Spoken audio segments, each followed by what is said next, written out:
Tanggalin kabayan ha.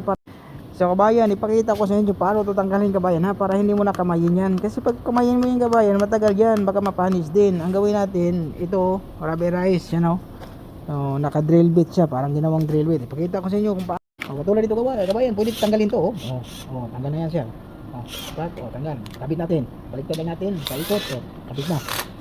Tapos, ganun mo lang, number 1 lang kasi plastic to. Pag malakas kasi masyado, baka matanggal. Mabilis. Ganyan lang. Kasi hindi sama sa clear kabayan, kaya tanggalin to. Kasi pag matanggal clear, pangit. Diba? Yung nakatulpe hindi masisira yung pintura niya. Pag number 2, huwag mo lang yung number 2, number 1 lang yan. Kasi matutulpe yung pati bangkad. Kasi init siya eh. So baka yung pintura natanggalin. Diba? Ito makita nyo. Ito natin. Dandaanin lang natin yan.